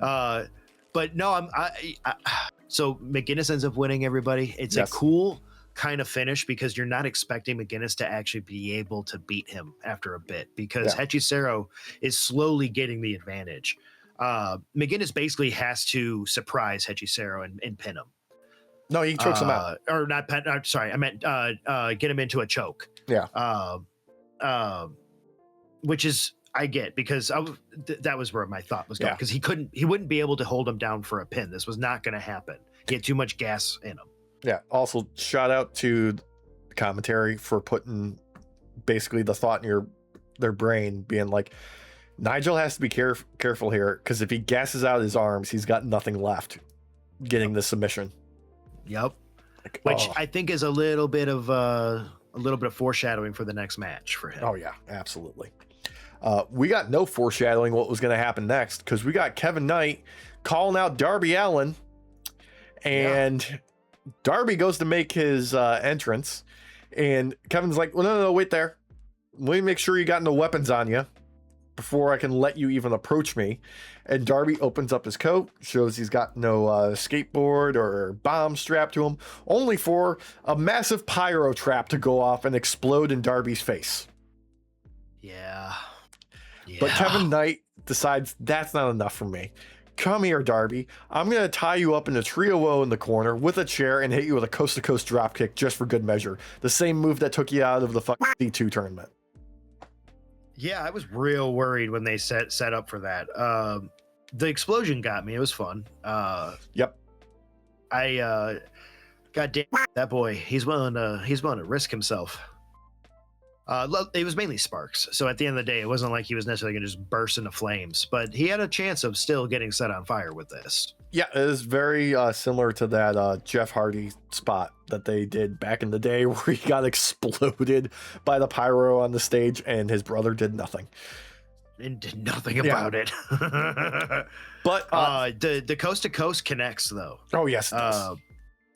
And they sell the shit out of that. Yeah. Holy fuck. And we get a surprise appearance by one little Steve Borden coming out here making his TV debut to come out there to save Darby some face and help him to the back. Maybe teasing up a Sons of Sting tag team. Yeah. I was real happy to see the boy. Yeah. I'm not gonna lie. Dude, if this is how he's going to be inducted into the main roster for TV time, I'm here for it. It's a great way to do it. He's got a great look. He's got the pedigree.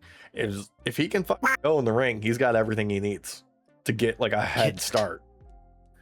Can we get a 90s style like action movie montage where we cut to Darby waking up at this weird location that he doesn't recognize at first, and then it's the Sting cave when he finally fully comes to, and they get back into that convertible that they drove for that one video package, and Sting's just like, it's showtime.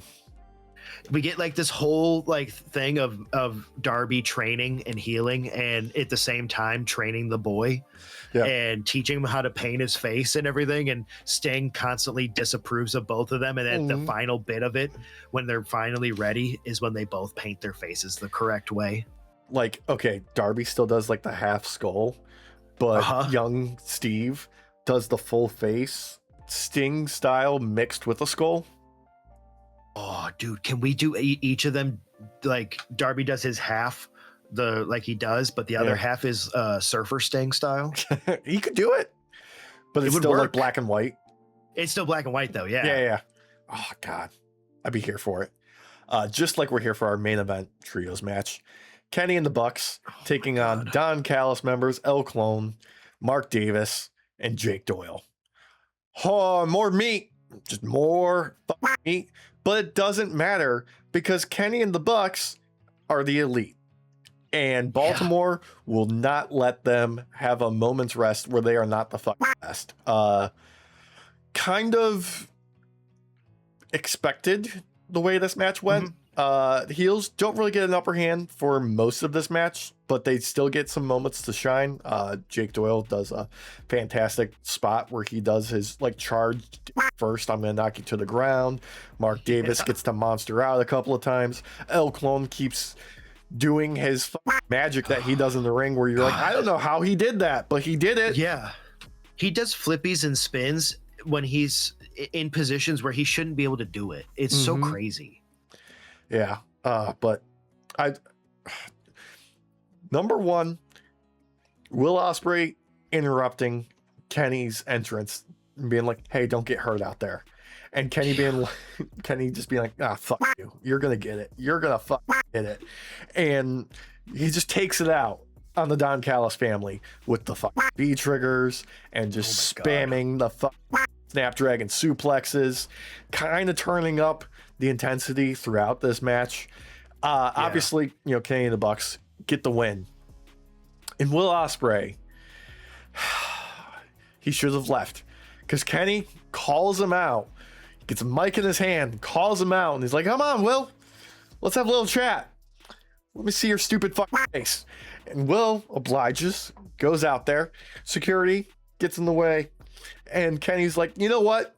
Get this piece of trash out here. Escort him from this building. Why don't you make like a leaf and get out of here, Will, you little English bitch. And Ospreay timed this perfectly with the mic in his hand and turning and sprinting in the ring like, I'm going to kick the shit out of you and tossing the mic. And just like the perfect amount of timing on this to sell how pissed off he was. Because it just, like, he gets the mic away from his face just in time where it just catches the shit and it hits the ground and he sprints to the ring and the two of them go at it and security separates them and they've got security guard on either side of little Billy Boy, and Kenny just surprise V-trigger the back of your fucking head, mate. Dude. And then surprise, I'm dragging your ass to the outside of the ring and putting your ass from the apron through a table that was set up on the outside that we didn't use in this fucking match. You're getting one winged angel bit, and he just cackles like a fucking madman. Just full heel Kenny. I gasped. Mm-hmm. When he put him through the table with the one winged angel. I was like, oh yeah, mm-hmm. This is all in is gonna be evil. It's like, gonna be red. Holy shit. And the cackle, that's a meme now, in my opinion. I know some people didn't really vibe with it. I'm sorry, I do, because if you're gonna put over Ospreay as being like the heir apparent, you need a very vicious, very villainous Kenny, and this is how you do it. Super villain Kenny is back. Yeah, dude, come on. Like, I am primed for this at Wembley. Dude, I'm so happy for this. It's exactly what I wanted. It's like, was it like a year or two ago where just like, I just want one more run with the title for Kenny. Just one more run with the title for Kenny and just let him cook. And he said, oh, you want me to cook? I'm going for all the stars, all the Michelin stars. They're pulling up here. What's the record? 3? Let's get 4. Yeah. I'm telling you right now, bro. If they want to do this and stretch it out a bit, you need to have Ospreay lose this in Wembley. Dude. And then have him come back and take the belt later on. It could go either way. Like, I'll still be happy. I won't complain. I do not care about the result because I am going to be happy either way. Like, I think it's part of me is just selfish and I just want a longer Kenny belt run. I mean, yeah, me too. It's just this is a dream matchup though. This is for the ages, like it doesn't matter who wins this. We all win in the end. We do. It's just God, I'm ready. Like, it's still a week away and I'm ready. Like, we've still got one more Dynamite to get through before All In. And wait, let me just pull up All In London 2026. We've got Willow versus Mercedes, Kenny versus Will. We've got Cage and Cope taking on the Young Bucks. We've got the men's casino gauntlet match with Andrade, MJF, and Tommaso Ciampa already being announced. Yep. We've got the Continental Challenge Cup final, which could be, Moxley, Claudio, Kyle O'Reilly, or Nigel McGuinness in there.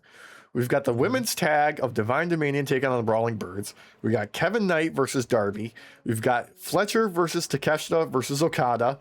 We've got Hangman and Brodito taking on whoever for the trios title. Jacked fucking night. Holy shit. Jacked to the hits. And I like that the trios belts are no longer feeling like an afterthought. When Royce Keys had left, when he was Powerhouse, and left for WWE, they became an afterthought for a while, and it made me sad. Yeah. I liked it because it's different. It's something that stands out against other, like against WWE. Like they don't have a trios champs. No. And they don't even really have a tag team division. So,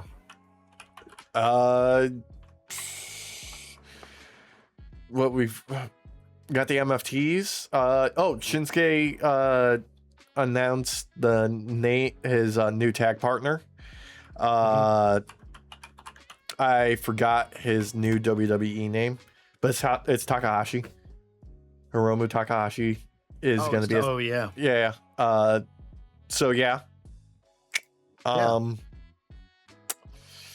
They're trying. I think they potentially do some tag stuff. It's just there's so many commercials they got to do first.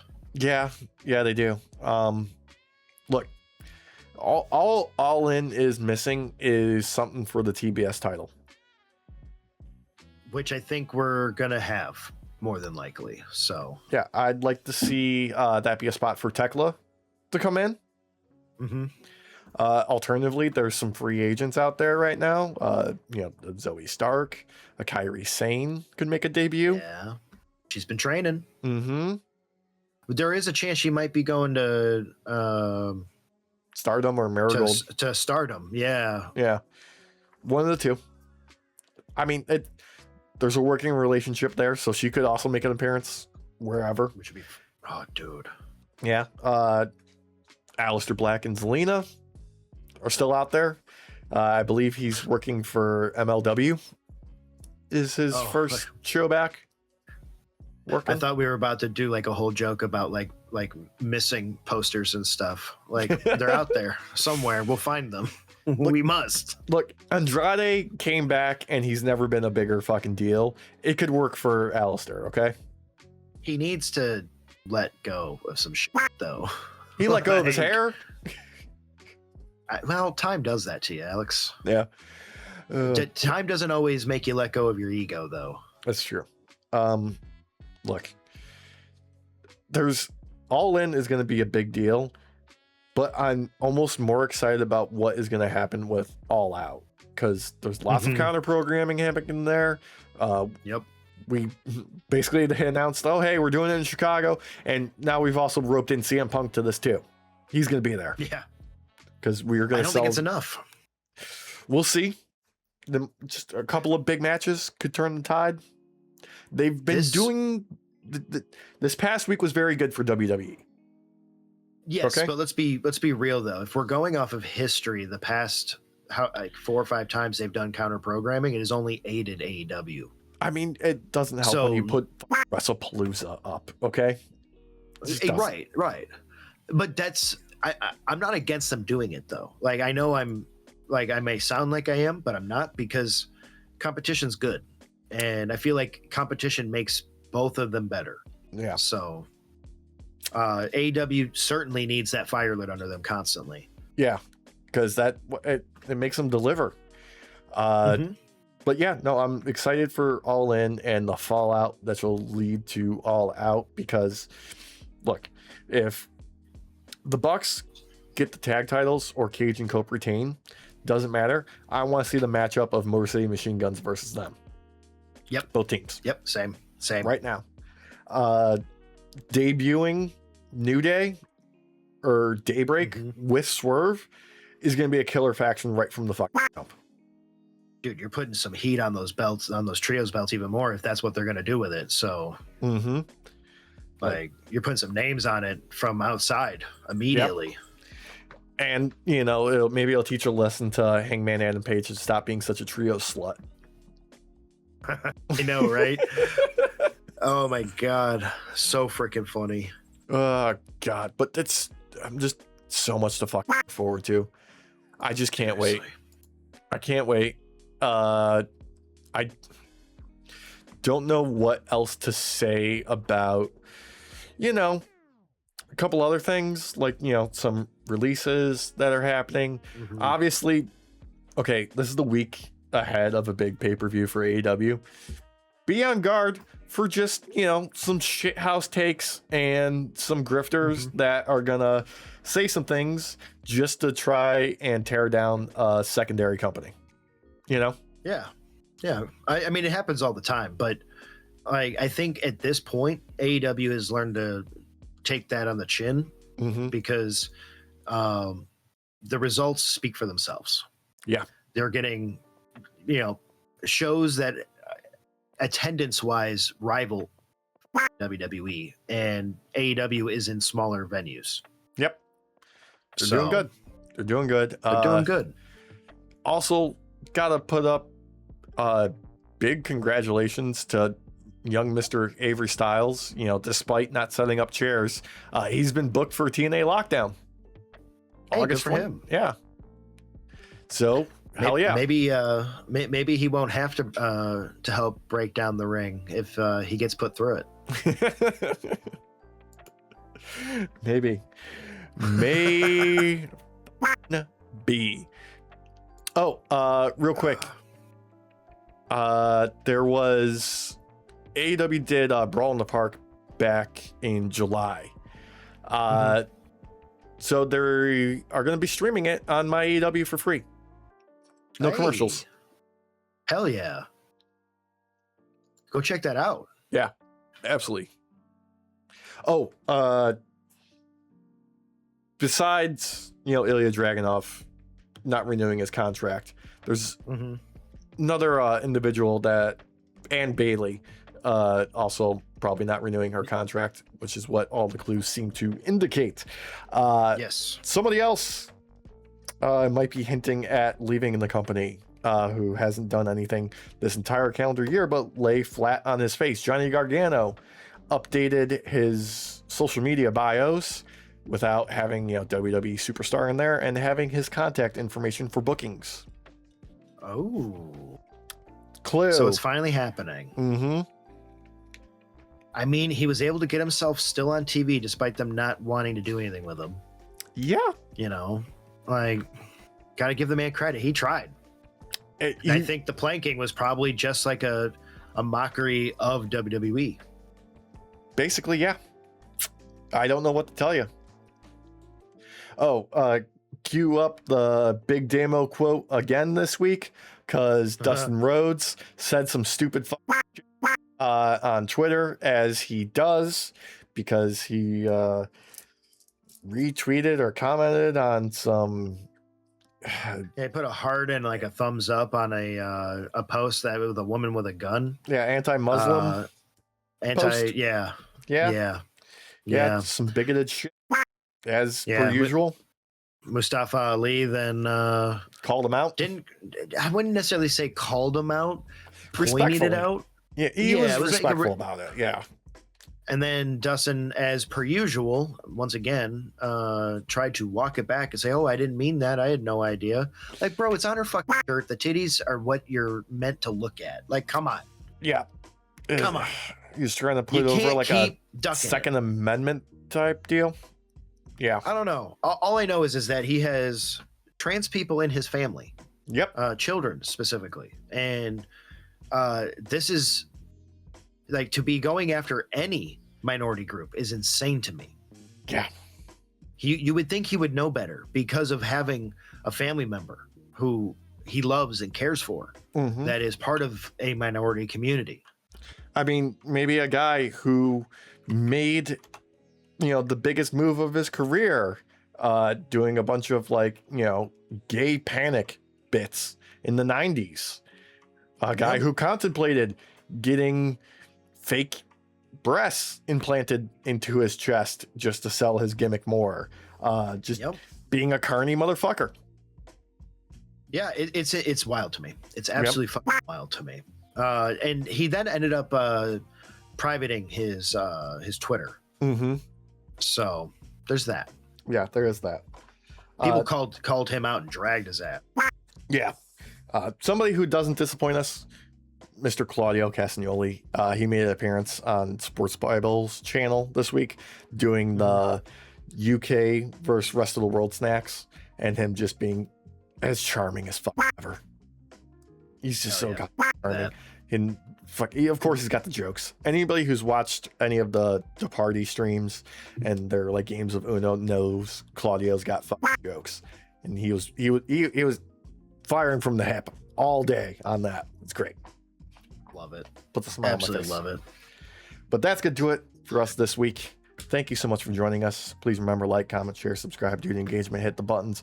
Check the links in the description below for the Discord, the subreddit, all the places you can find us online at nightoffpod everywhere. And while you're at it, maybe check out the store, nightoffpod.com/store. We got some fantastic, it's an old one, but yeah, we got some fantastic new stuff that just dropped over the weekend. Yeah, that's staying up, and I'm working on something that's going to be behind the password, hopefully soon. So keep your eyes peeled on social media for the announcement of that one.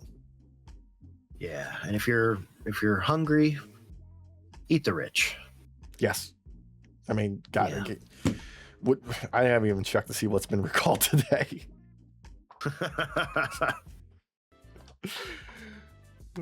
Oh God, just it's fine. You'll inevitably be shitting something that was recalled while you find out the new recall. So yeah, just hope it's not fucking glass or nails.